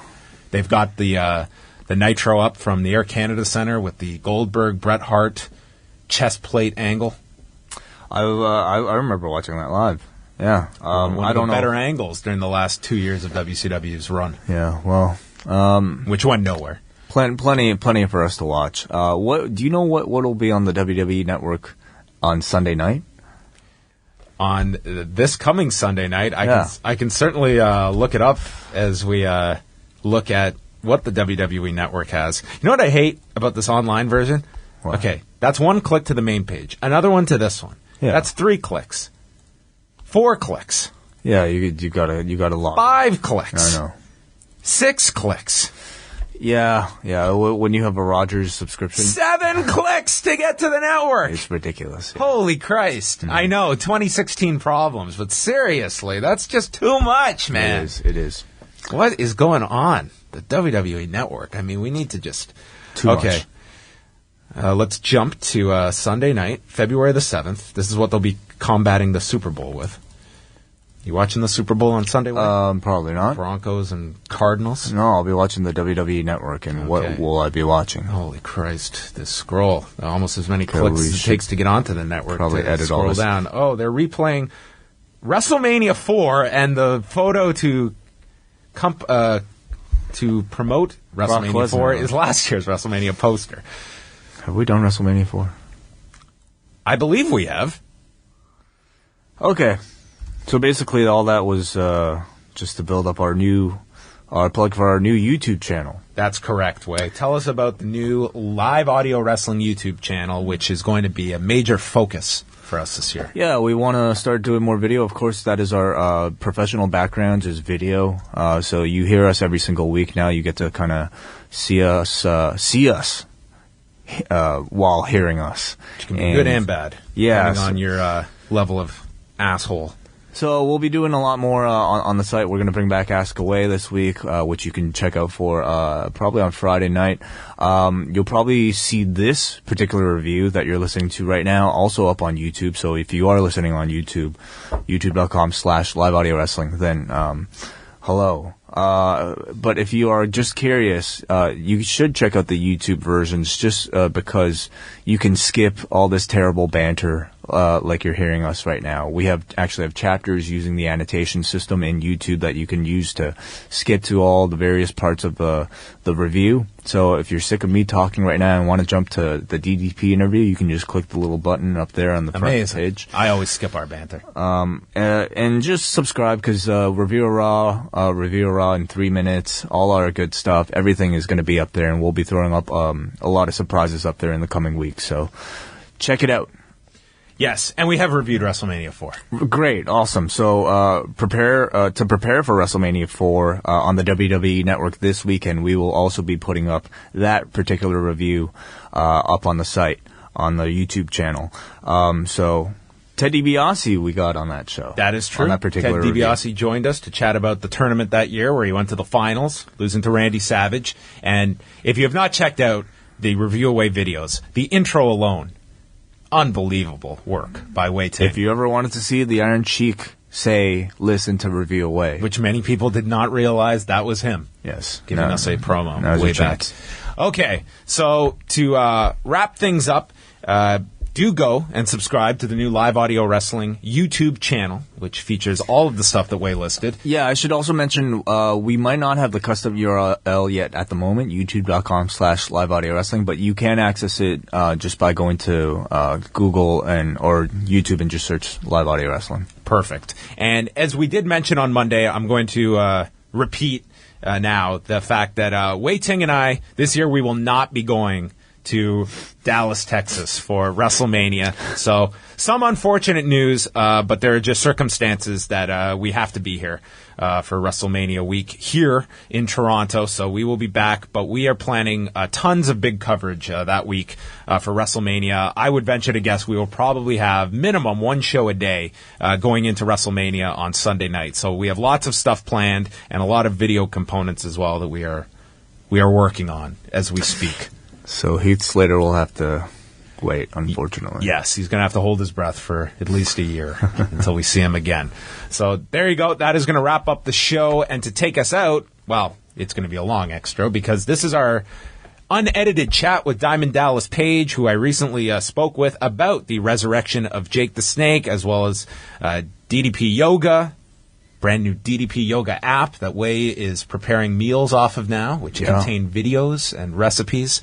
But a lot of it discussing, of course, Jake the Snake Roberts, his work with him, as well as working with not just Chris Jericho, who he helped with his back injury, but also recently worked with AJ Styles with his back issues ahead of the Royal Rumble and the Tokyo Dome show against Shinsuke Nakamura. So here he is, Diamond Dallas Page, and we will chat with you next week on Review-A-WAI as we discuss WCW Super Brawl 2000. It's a real pleasure to have this man on the show with us. He is the founder and creator of DDPY, which we are going to be discussing, as well a major figure in the new documentary, which has gotten tremendous reviews, The Resurrection of Jake the Snake, which is out on iTunes. A pleasure to welcome Diamond Dallas Page to the show.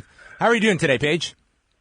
Oh, bro, it's a great day. I just had lunch with Scott Hall, who is, on a really great path right now. He's about to head to over to Europe to do a couple shows for Paige, from WWE.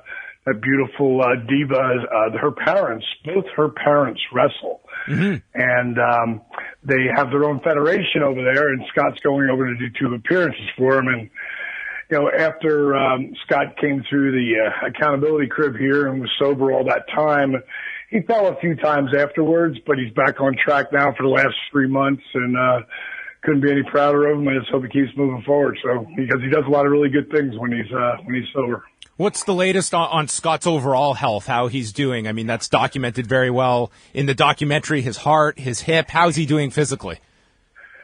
Well, everything seems to be very well. Great. He walks every morning.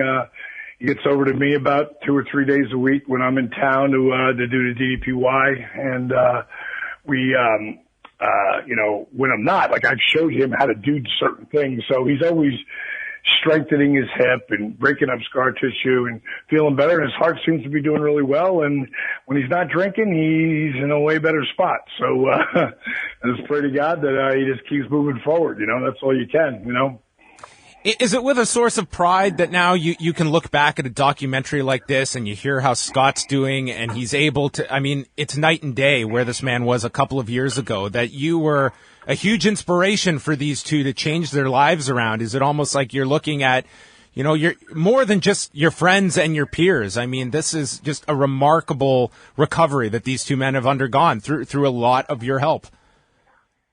Well, again, I was just a guide. Those guys they had to do all the work. When they fell down, they fell down. I helped them get back up. But, they had to do all the work. And, to know where Jake is today is literally a little mind-boggling to me because, I've known Jake the addict. I've known Jake the athlete. I've known Jake the wrestler. I know Jake God. There's a lot of Jakes. Yeah. But the guy that I know today, I was just in Texas, and we did a Comic-Con down there together. And this Jake Roberts has been sober for over 2 years now. After the first year, you could see a shift and the clarity. The fog was lifting. And now I can have, I couldn't have a real conversation with Jake, for the longest time. But over these last 2 years, but really over the last year, it's, again, here's a guy who is addicted and still an addict, but is addicted to booze, pills, coke, and crack. Coffee, cigarettes, just keep going, sugar. But today, besides the booze, the pills, the coke, the crack that are gone, I watched him cut down his coffee, probably to a third, which for Jake Roberts, if you know Jake, he's a bunch of sugar and caffeine. And, I'm not going to tell him not to do it because even though I know it's bad for his body, I'm not going to tell him not to do it because as long as he ain't doing the coke and the crack and the booze, I'm cool. Yeah. But just being with him in Texas, he's like, I go, dude, I haven't seen you have a cup of coffee yet. Yeah, so I'm going to get one now. He goes, I really cut back. I go, obviously, because over this time we're together, you had at least 2 huge cups with a bunch of sugar. He goes, I don't even put any sugar in it anymore. I go, get out of here. Because when Jake was having his new hip surgery, which is recently, he had to work for 4 months with the hip so bad because he was booked. And he wasn't going to miss any of his bookings. He was not going to ever do another no-show or have to cancel. It's like his creed. It gives him respect for himself. Because before he just wouldn't have given a damn. And just, it had been part of, his shame of the addiction. He just wouldn't care about booking. Now he does care to make all his bookings. And so he finally had the hip surgery. And then when he came out of it, he felt so good. He started to push himself a little bit. Then he hurt himself again. But, he over that period, he put back on about maybe of the 70 pounds he lost, he probably put about 40 of them back on. Wow. But over the since I've seen him a month ago, he's already lost 12 of them. I think he's just done. He's right around 250 now, 254, something like that.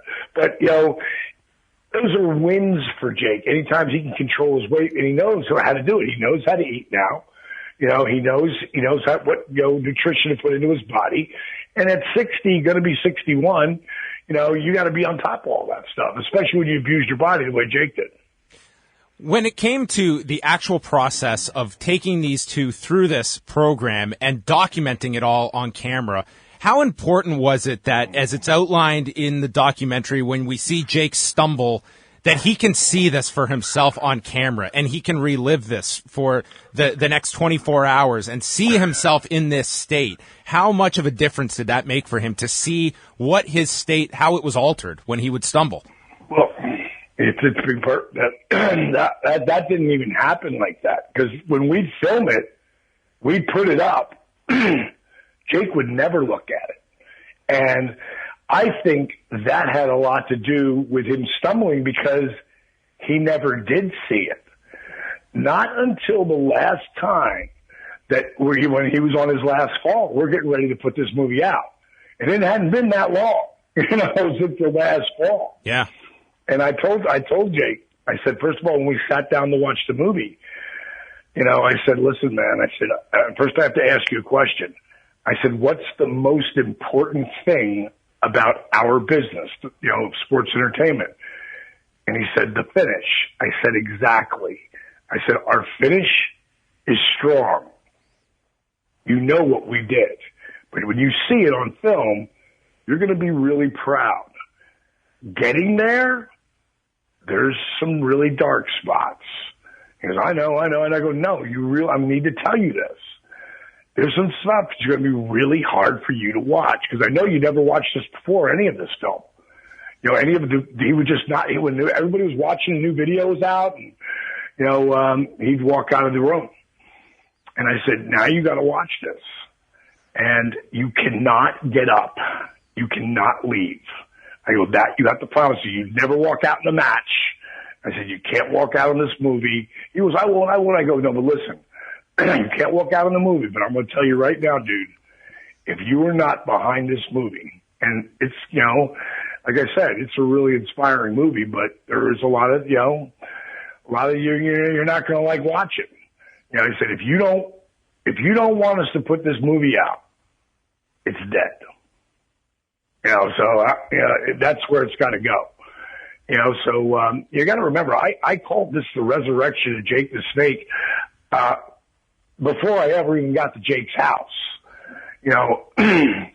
One of my buddies I was talking to, his name was Moser, and I told him what I was going to do with Jake, and he said, wow, that could be the resurrection of Jake the Snake. That was like a light bulb went off, and I go, that's the name of the movie. It was Muhammad Ali. Muhammad Ali said a lot of things. But the one thing he said that I didn't know he said, and he's quoted in those Brainy Quotes spots on that site, Brainy Quotes, it said, the repetition of affirmations leads to belief. And once that belief becomes a deep conviction, things begin to happen. Well, I thought about Ali because I looked up to him so much as a kid for so many reasons, not just a boxer, but who he was as a man. And I started to think about the one thing I heard him say over and over and over again. And it was, I am the greatest. I'm the greatest of all time. I can't be beat. I am the greatest. I bet you he said it 1,000,000 times. And then I started thinking, the repetitions of affirmations. I'm the greatest. I'm the greatest of all time. When they did the 100 top athletes of the 20th century, number one, Muhammad Ali. Now, was he actually really the greatest athlete of that century? Well, according to all the voters, he's number one. And I just, you have to have a repetition of positive affirmations in your mind. And I don't care if it's something as simple as I love me, I love me, I like me, I love me. I don't care. So you don't say, oh God, I'm so worthless. Oh, I'm never going to be able to do this. It's never going to happen. if you say you can or you say you can't, you're right. Do you know who said that? Who was that? Henry Ford. Wow. But what the hell did he ever do? You know what I mean? It's all about the positive affirmations that you repeat in your mind. So when I said this is going to be the resurrection of Jake the Snake, that's all I said it was. It wasn't going to be this is going to be the great fall down, or he's going to be a little bit, this could be good for Jake the Snake. It was like, no, this is the resurrection. Now, Jake, my vision for you, and you have to have the same vision. When I went down to Gainesville, Texas, he'd already lost. He had to do some of the work on his own. I wasn't just going to take him and hand feed him. Because he never, and I got to clarify this, because there's a lot of wrestlers listen to this, and they probably heard this, and most people haven't, though. Without Dusty Rhodes, there is no Diamond Dallas Page. The late, great Dusty Rhodes is one of my best friends. I was one of his 5 friends you could count on his hand. He told me that numerous times. Without Dusty, there was no Diamond Dallas Page. But without Jake the Snake Roberts, there's no 3-time world champion. It just never happens. So I always wanted to pay Jake back. So this movie, you know, Jake didn't just hand me how to work. He made me figure it out. So I know that works. So I told Jake when I talked to him originally on the phone, when he told me he'd do my program, I sent him the video of the disabled veteran that I helped walk again. Have you ever seen that video? This is with Arthur, yes. Yes. When you put the post up on your site, put that video up next. Yeah, it's an incredible video for those that haven't seen it.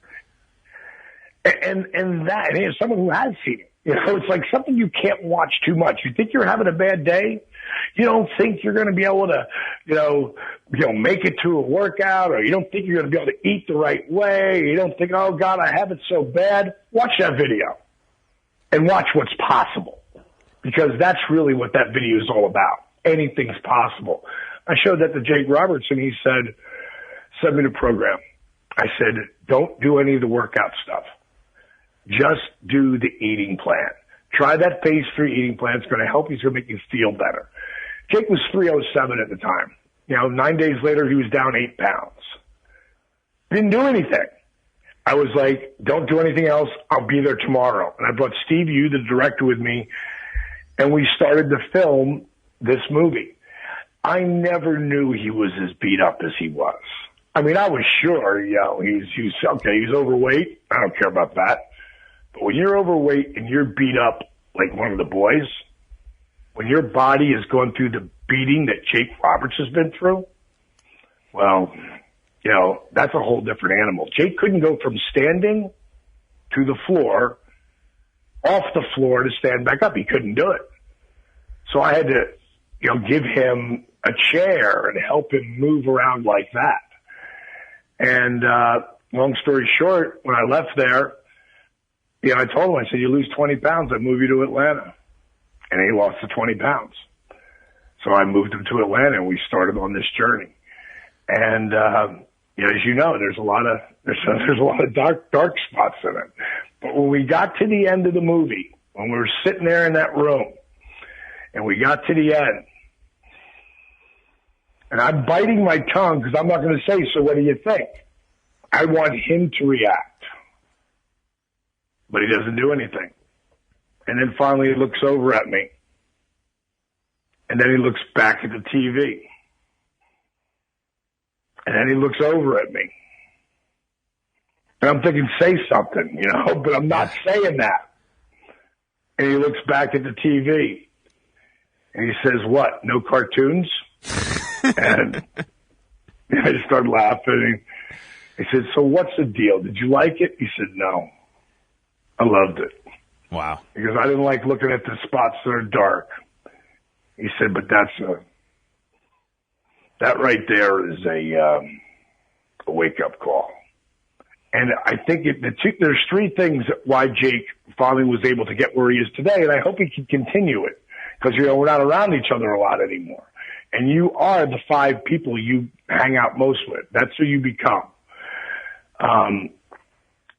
Jake got to see, like you pointed out earlier, what he looked like when he was in that state of being the addict, because an addict will lie, steal, and cheat, and tell you that you challenge their honesty when you ask them if they're lying, because they're lying.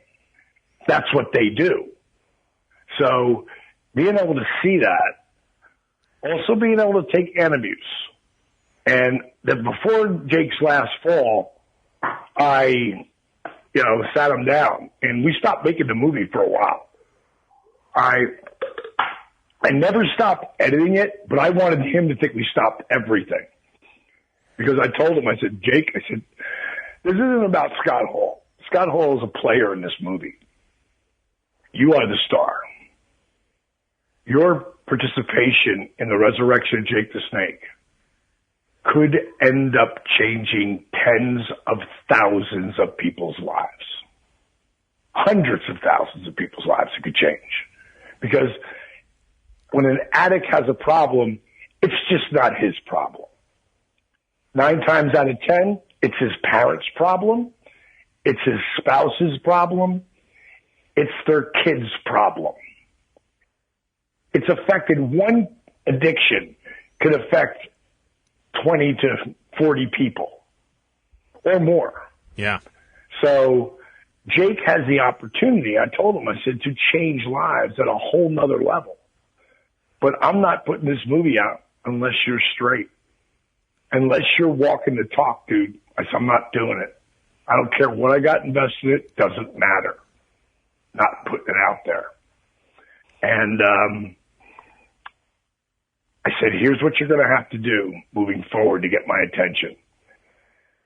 And he had taken interviews a couple of times during the movie or during the journey. And this time I was like, there is no stopping. I said, if you stop interviews, you're saying to me, I've got this. I don't need your help anymore. That's what you're saying to me. I said, I'm not going to give up on you. I said, but you can't give up on you. If you do that, then that's cool. You can give up on you. I don't care. At that point, I washed my hands of it because I'd gone through a bunch of roller coasters. And he knew I was at the end of it. He sent me him taking his pill on a video on the iPhone every single morning for over a year. Wow. And then at some point, I said, dude, you don't have to send that to me anymore. I know you're doing it. And then his daughter would lay out his pills every morning because he needs a certain amount of pills because his body is really screwed up. And it's like every other senior citizen's on meds. So is Jake. But it's not a bunch of painkillers anymore. It's not a bunch of muscle relaxers. They're whatever the doctor recommends. And he's not abusing anything. And the level that he's at today, I couldn't be any prouder of him, It's mentioned briefly in the documentary, and Jake has been very outspoken about how he was portrayed in Beyond the Mat. Knowing him to the level you do now, Paige, do you feel he looks back at that and his anger is at the producers of that movie, or his anger is at his own state at that point in his life and seeing it, as we mentioned, seeing this on camera for himself, the state he was in when that movie was done 15, 16 years ago? Well, I think he trusted that director. Like, he trusted me. He knows I'm not going to, whatever I'm going to put up there, I'm going to show him, here it is. Like, dude, I showed him the whole movie before we put it out there. So he knew he had that from me. Yes. At any point in time, he would say, I just don't want to do it anymore. I would sort of killed him. That guy, Barry Blaustein, I think Jake I think he trusted him too much and he let him come into spots that he shouldn't have. And, he's mad at him for screwing him. I think he's mad at himself, somewhat to a certain degree too, for letting that happen. And, because it affected his whole family. Like I said, one addiction in Jake's scenario affects a lot of people. Sure. But when they're sober, it's like, wow, look at this. And the bottom line is, I'm sure, no one wants to see himself be in that position. Sure. And he had no idea that he was filming him because he was whacked out. But that's what happens when you're whacked out. That's why they call it dope. Now, as well, I feel that there's very few people that could get through to people like Jake Roberts or Scott Hall, and I think that's why I think they did have that trust in you, knowing where they've come from. You guys are performers that, for your lives, you would look into a camera to convey a message and convey a character. At what point did you feel they were able to not notice the cameras around? Did they ever reach that point where the red light was not something that they were aware of, and we got to see Jake Roberts and Scott Hall and see a level we've never seen of these people before on camera? Well, I don't think they ever really cared that the cameras were there. Really? Because I was really clear coming in. It's like when Scott came in, I was like, bro, just so you know, we're filming Jake's story. And if you're here, you're going to be in the film. And you're going to be, they're going to talk to you. And the camera's going to be on you at times. Because I want to capture all this in completely real time. And I had cameras all over the house. And my guys, it wasn't like I had a office in my home. My home was my office. And I had 15, 16 people in here a day, between editors and filmers and, graphic designers. So the cameras were always on it. Sometimes there's certain things we missed, because I didn't have all of it all the time. I remember one time Jake came downstairs and he was I'm so effing pissed at myself, and he was starting to pull himself down. I call it emotional gravity. Like, nobody can pull you down more than you. No one can make you feel worse about you than you. The positive side is no one can make you feel as good as you can feel about you. Again, because it's all your inner mind voice. I call, the story you tell yourself. Well, with Jake, he was just, he punched the table and he's so mad.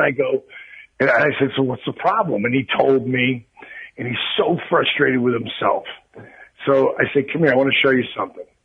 And I walked into the bathroom with him and I looked in the mirror. I said, what do you see? He said, a loser. I said, stop saying that. I said, dude, you got to stop saying that to yourself. You're not a loser. Are you screwed up a little right now? Yeah. Can you get over it? Absolutely. But you got to start working on what you're doing and what you're telling yourself. I go, look at that T-shirt. And right in the beginning of the movie, you see he still wears this T-shirt. Yes. And it's a skeleton.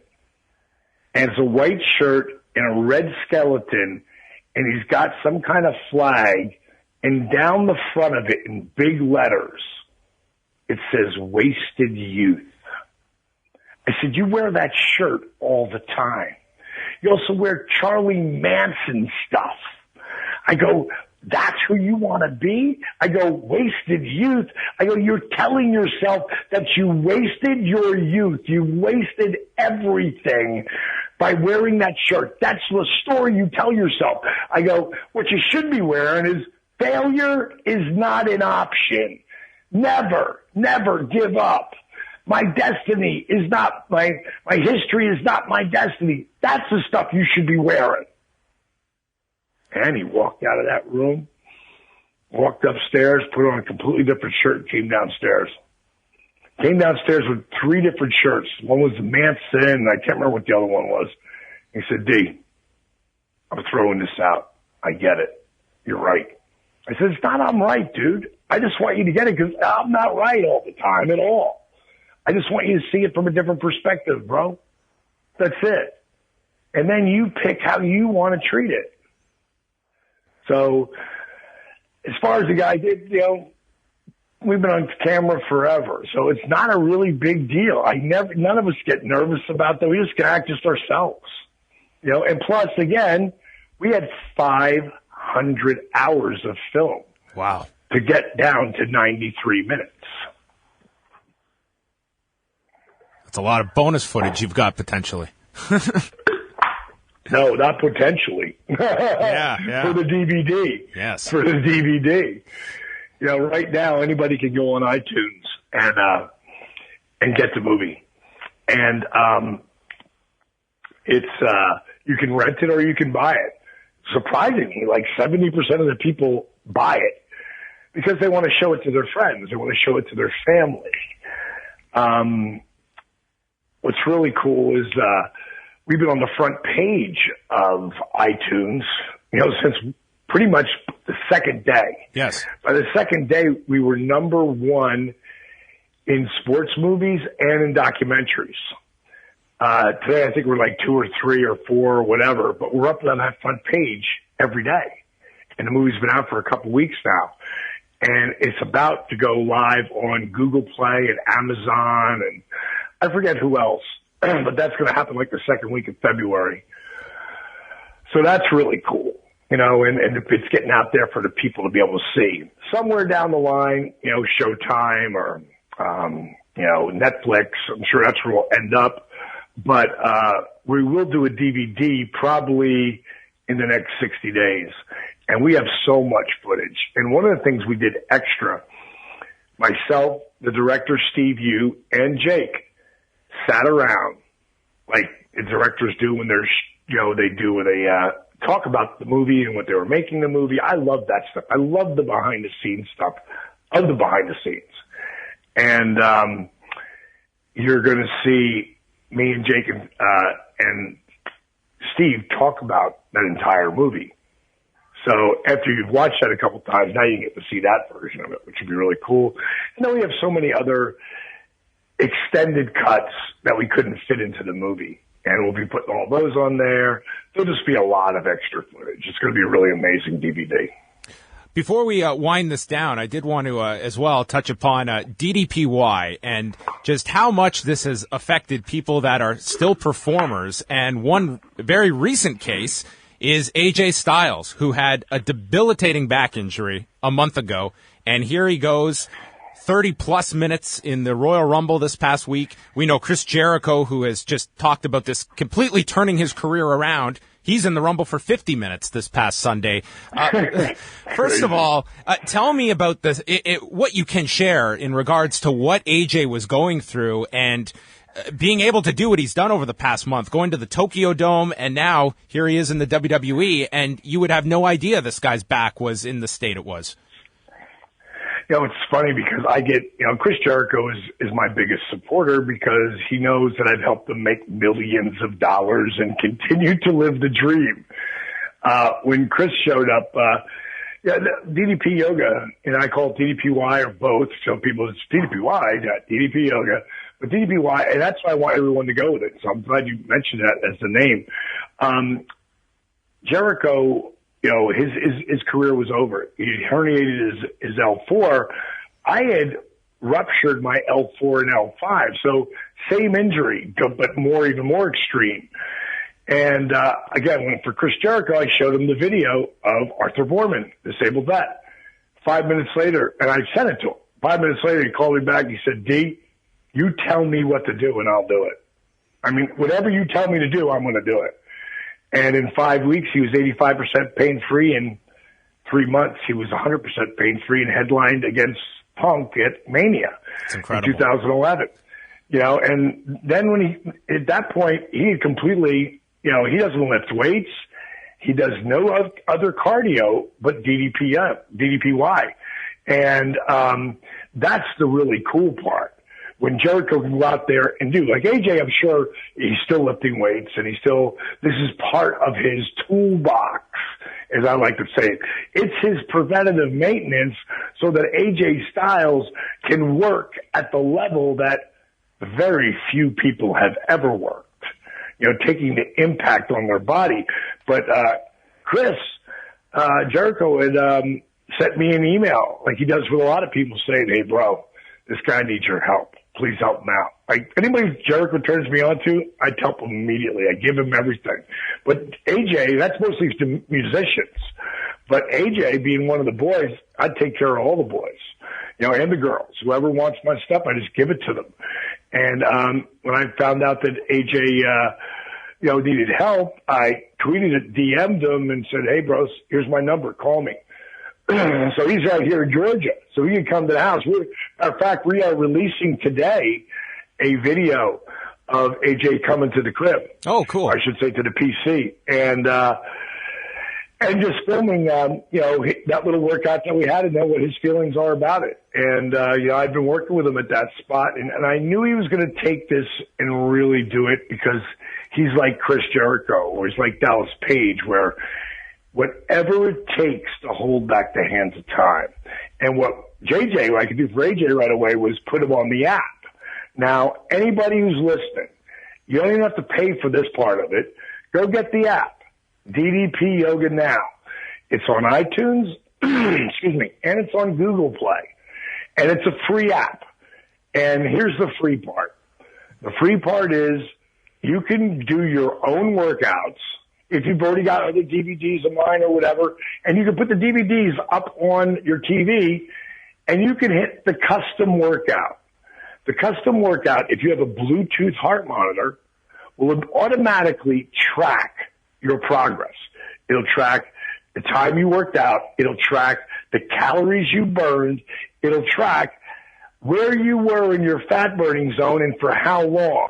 At the end of the workout, if you didn't wear your heart monitor, you could make up to 300 points. If you wear your heart monitor, you get to double those points. And points, if you're part of the subscription model, are good for T-shirts, Tervis bottles, mats.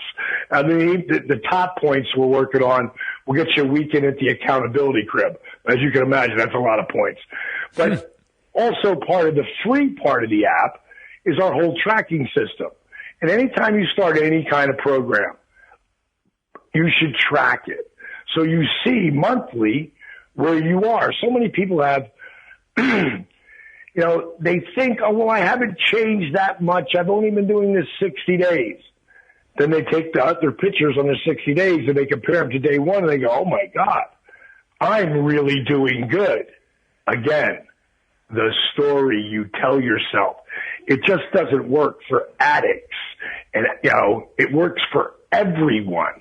What is the story when you're trying to, oh God, I have so much trouble with the food. I'm an emotional eater. You keep telling yourself that, you're right.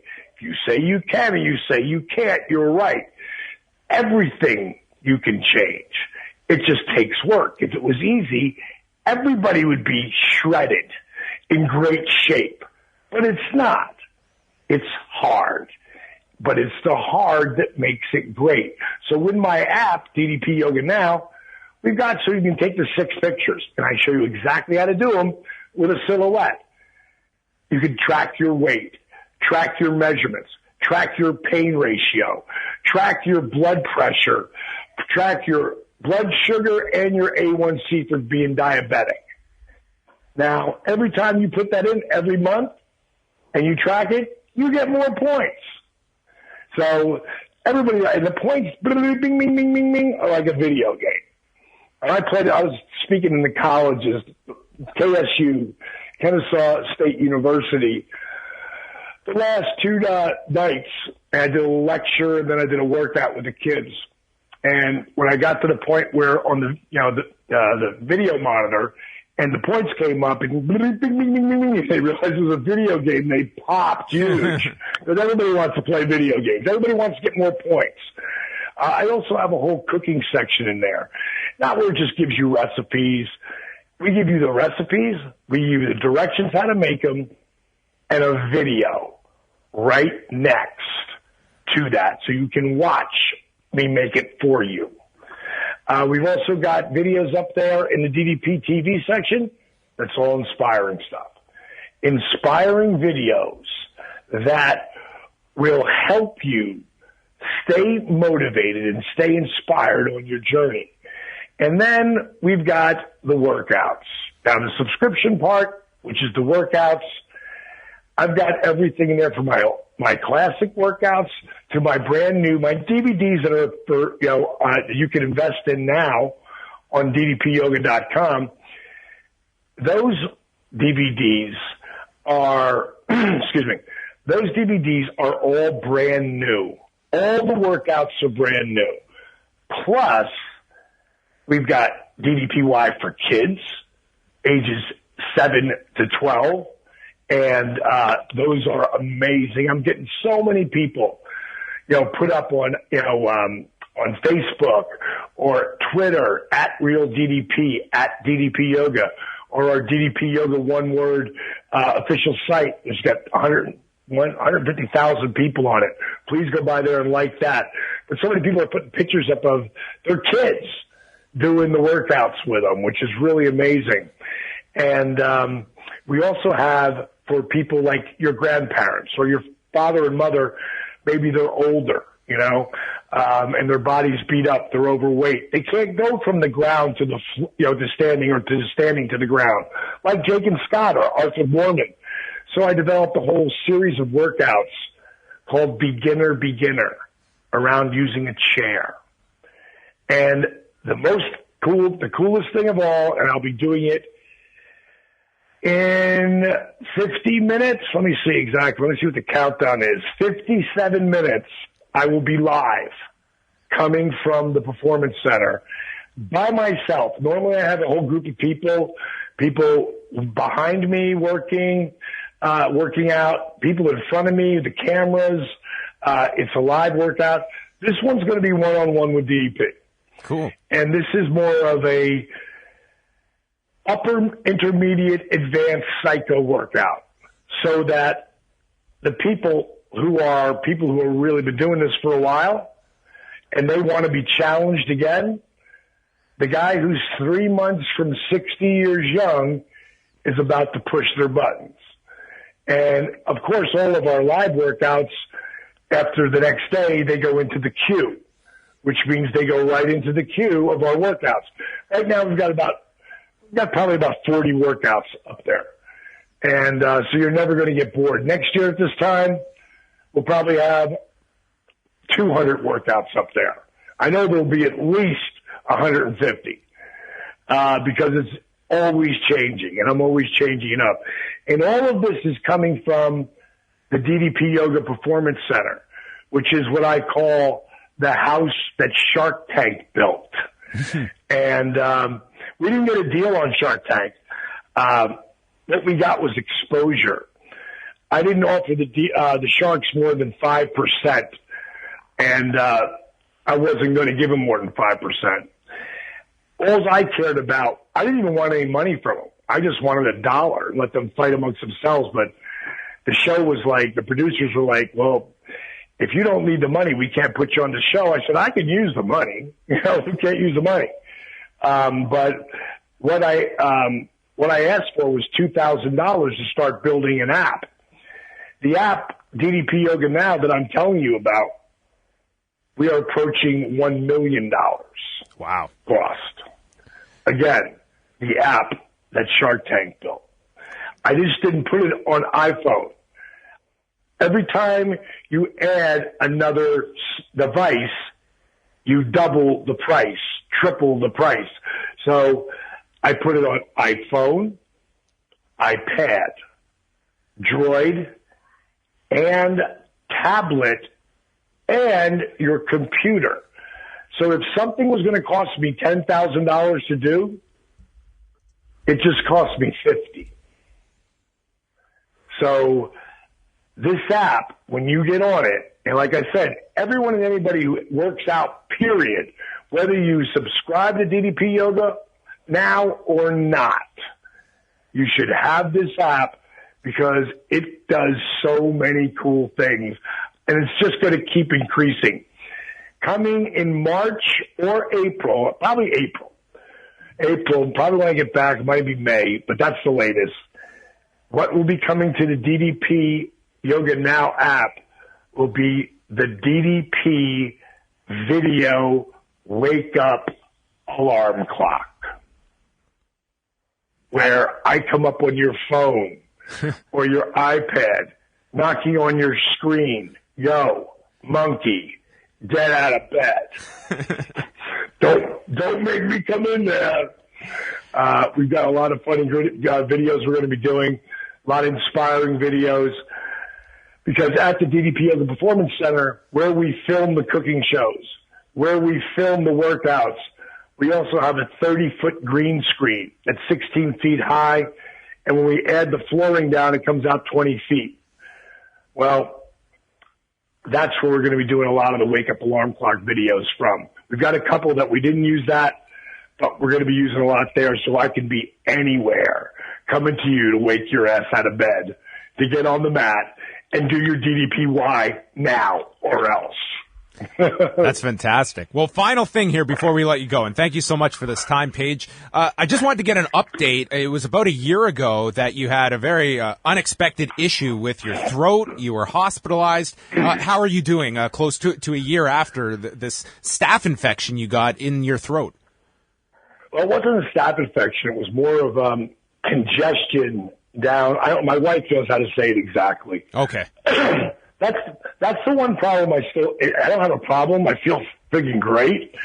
But I still have this hoarseness in my throat. And it really has to do that I'm working too hard more than anything. Like, if you knew how many interviews I did today in between taking Scott Hall to lunch and going to go do DDPY live, it's like I never stop. So at some point, I'm going to have to hit pause for a day or two, know, and then it'll work its way back. But, I'm so passionate about what I'm talking about, and obviously I'm not talking like this all the time. I'm talking like this because I'm passionate about what I'm talking about. And I've been told my whole life that my enthusiasm is affection is what do they call it now? I can't remember the word now. Tell me all my life. See, infectious. Is infectious. That's the word. Enthusiasm is infectious, and whatever it takes people to be moved to action. Because like Arthur's video, or did you see that the guy who was 510 pounds video? Did you see that guy's video? Yes. Loses 313 pounds. It's amazing. In 17 and a half months. Now he's in my videos. He's in Fat Burner Plus. And I'll leave you with this, because this is what DDP Yoga is about. And it was never about weight loss. DDP Yoga was about healing your body. The weight loss turned out to be a really awesome side effect. So my point is that I want to show people that anything's possible. So in the Fat Burner workout, Fat Burner 2.0, and I believe you can actually see this on the app, I come walking towards the camera saying, there's a lot of fitness companies out there who like to use fitness models as the people who work out with them. Here at DDP Yoga, we have a different philosophy. We like to take the people who had amazing results and put them in our workouts to inspire you. Like these people. And Jarrett, who's 5'13" at the time, pops up there. A woman behind him, she's about 225, maybe 230. Her husband across from him, across from the room from him, right there on the other side, he's about 340, and the woman in front's maybe about 210 pounds. And I go, but they don't look like that anymore. They look more like this. And the girl on the left loses 60 pounds. The guy behind her loses 140. His wife across loses 80. And Jarrett loses 313 pounds. And then I go, pretty impressive, huh? Now you got to ask yourself, what could you do? And then bang, we start to work out. And then we're right there to work out with you. If that doesn't inspire people, I don't know what does.